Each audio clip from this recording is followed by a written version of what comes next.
natin patagalin pa, may nagbabalik po ng mga chef sa atin today. Tawagin na natin ang magtuturo sa atin po ng kanyang classic and timeless recipe. Siya ang executive chef at may-ari ng Studio Fusion 21 Restaurant at yung pinainting, unang-unang painting ni Sir Yeye. Walang iba kundi si Chef Gigi Francisco! Good morning, Chef! Good morning, good morning, good morning sa lahat. Good morning po! Chef, welcome back po! Yes po, dito na naman ako. Oo nga, at excited na po ako sa Yes. iluluto niyo po for today. Ano po ba, Chef, ang ipe-prepare niyo po para sa amin? So, ang prepare natin for today is Iloilo Lapas Batchoy. So, sa mga nakapunta ng Iloilo at sa mga hindi pa nakapunta, ito yung aming famous na Iloilo Lapas Batchoy. Ayun na nga, Chef. Sige po, ano po ba ang ingredients po So, na meron tayong ingredients, yung Mickey natin. Okay. So, usually sa Iloilo, meron kami talagang ginagamit dito na Mickey. Na kahit hilaw, pwede mo siyang kainin. Yes, made from Pavia, Iloilo. So dito, ang napili ko dito, isang brand dito sa atin, pero masarap din siya, which is malapit doon sa quality ng Mickey namin sa Iloilo. Pero, Chef, ito ba ay egg noodles po siya? Yes, yes. Okay, Tignan okay siya. po. So, meron tayong oil. Actually, ang batchoy kasi, pag nagtitinda ka talaga ng batchoy, Opo. hindi na kailangan magisa-gisa pa kasi Opo. gumagawa ka talaga ng pork soup base niya. Galing sa Okay. mga skull ng, ng baboy. Masarap kasi yun eh. Opo, Yung may mga malinamnam. laman-laman. Yes. Oo. So, dito, on the spot natin gagawin. Kaya meron tayong mga stir-frying konti. Okay. Yes. Ayan. So, meron tayo ditong ginamos. Ginamo? Yung ginamos is bagoong ng Iloilo. Opo. So ito yung nagpapadagdag ng umami taste doon sa aming sabaw. Sarap. No, so ang authentic na batchoy talaga, meron siyang ginamos. Okay po. Then, meron tayong pepper. Ang Iloilo food, kami mga Ilonggo, mahilig kami sa pepper talaga. Pag Okay. batchoy, mas masarap pag maraming pepper. Oh. Yes. So meron tayong chicharon. Okay po. Meron tayong pork meat. So pwede namang kasin, pwede namang pork belly. Meron tayong pork liver, atay ng baboy. Okay po. Tsaka yung intestine. Okay. Pwede naman siyang optional na hindi mo siya lalagyan, pero usually meron siyang ganon. no? Apo. So meron tayong toasted garlic, meron tayong boiled egg, meron tayong spring onion, at saka sa amin kasi sa Iloilo, Apo. ang patis, toyo siya. So pag bumili ka doon ng patis sa tindahan, bibigyan Bibigyan sa'yo sa'yo toyo. toyo. Yes, hindi kami na-expose eh. Yung younger days namin. Pag sinasabing patis, toyo yun. Okay. So ngayon lang, na-expose ka na may patis pala. So ginagamit ko na siya pang additional sa flavor. Okay po. Yeah, so parang fusion na siya. Okay Ayun. po. Sige po, Chef. Start na po tayo. Ano po ba ang So ang unang-unang unahin step natin dito, gigisa muna natin ito yung on the spot natin na gagawin, ha? Yan. So ito yung tinatawag natin on the spot. Kasi pag batchoy talaga, Ready na po ipiplating lahat. mo lang siya, kukuha ka na lang ng sabaw. Okay. So dito, gagawin natin yung sabaw niya. So konti lang. Di ba ako nakatikim, Chef, ng Lapas Bar? Yes. Ever. So ilagay natin yung ating pang flavor. Bawang at sibuyas na yan. Yes, oo. Tapos, konting bagoong. Hindi naman. Oo, kasi ito yung nagbibigay ng flavor. So dahil konti lang, pang isang serving lang, Konti parang lang. pinch lang siya, yes. Okay. Okay. So konting gisa-gisa, nilalagay na natin itong sabaw natin pinakuluan na to. Opo. Galing sa buto-buto. Sarap. Okay? So itong gawa natin ngayon, napakadali. Within 5 minutes, kaya mo na siyang gawin. Opo. Okay, so mag-a-add tayo ng konting bechin. Konti lang. Okay lang yun. Kasi ang authentic talaga na batchoy, may Meron bechin. po. Yes. So, konti Ayun. lang. Ang alam mo, Chef, naisip ko, parang ito yung mga, pwede nating, tawag dito? Pepper. Panlaban dun sa mga Yes. spa, Oo. sa Yes, laksa, yes, di ba? Meron So- tayong sariling version dito sa Pilipinas eh. So, ito, mo lang siyang. Konting pakulo lang. Opo. At saka ang flavor natin sa on the spot natin na paggawa ng sabaw, huwag siyang maalat.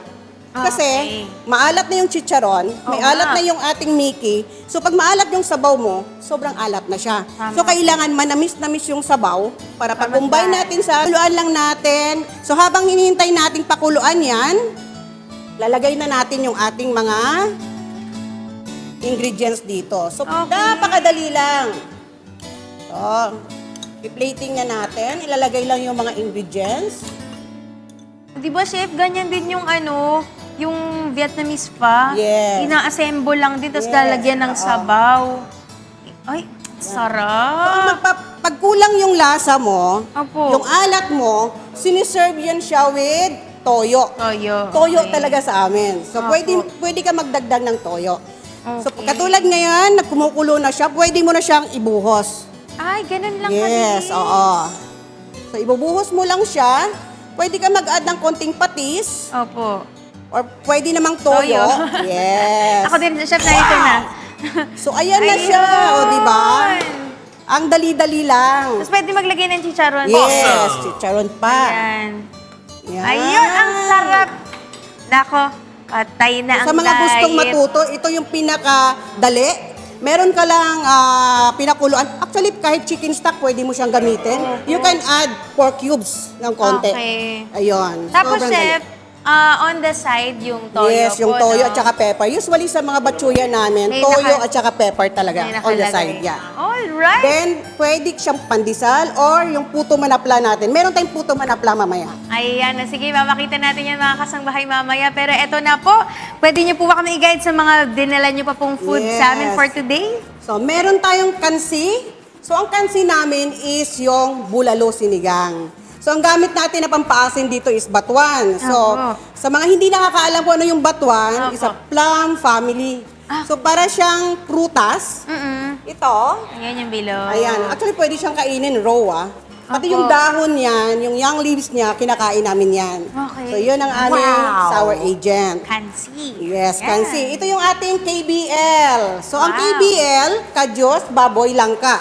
So, yung black beans na to, usually, hindi ko alam kung tumutubo dito sa ibang lugar pero meron akong vlogger na nakikita sa Thailand. Opo. Nakapagpatubo siya ng kadyos doon. So, ang ating pampaasin dito, batuan pa rin. Batuan. So, kung makikita nyo sa food ng Iloilo, ang tanglad hindi nawawala. Oo nga, no? Usually talaga, ang mga food ng Iloilo may tanglad. Okay Yeah, po. kahit marination namin may tanglad. Oh. So, kadyos, baboy, langka.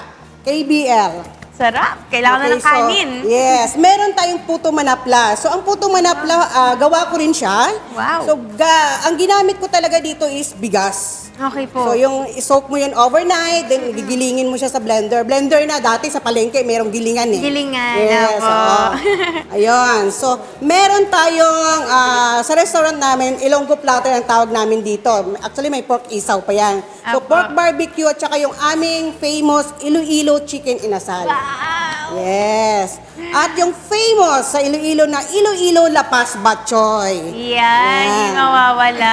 Grabe, parang dumayo na tayo sa Iloilo nito, mga kasangbahay. Pero chef, ito ba matatagpuan din nila po sa inyo pong restaurant? Yes, sa restaurant namin, lahat ng ito, makikita nyo doon, matitikman nyo doon. At marami pa. Yeah, marami Ayan. pa na Ilonggo food. Sige po, chef, promote niyo po ang inyo pong restaurant, pati Yes. yung gallery na rin po ni Sir Yeye. Yeah. Sa mga gustong tumikim ng iba't ibang pagkain, hindi lang siya Iloilo Food, International Cuisine, Studio Fusion Restaurant, located in Pasita Avenue, corner 15th Street, Pasita 1, San Pedro, Laguna. So doon makikita nyo ang famous namin ng mga bestseller, Singaporean cuisine, Thai, Vietnamese, Indian, European. So doon makikita nyo rin yung mga artwork ni Master Yeye Calderon nakahang sa aming restaurant. Yan, mga Pwede mo shout Opo, out. pwede po, So shout out chef. sa aking anak, siya Ina, manager ng aming restaurant. Sa aking friend, Julius, Ara, hello. At saka aking nanay at tatay sa Iloilo.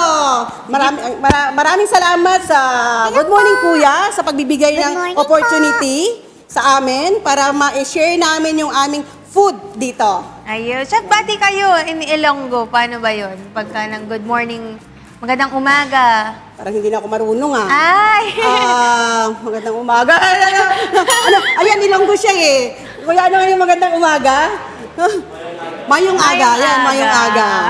Mayong aga sa tanan. Ayun! Chef Gigi, maraming Yes, salamat salamat. po Gusto ko po na lagi kayong babalik dito kasi ang Yes, sasarap yes. talaga lagi ng Thank you, piniprepare thank ni you. Chef. At ayun, bisitahin nyo lang yung kanilang restaurant at i-follow nyo rin si Chef sa kanyang mga social media pages. Maraming Thank you. salamat po ulit, Chef Gigi Francisco. Mga kasambahay, sana po nag-enjoy kayo sa recipe natin for today. At ang lagi ko pong paalala sa inyo, don't forget to cook with love and cook it right!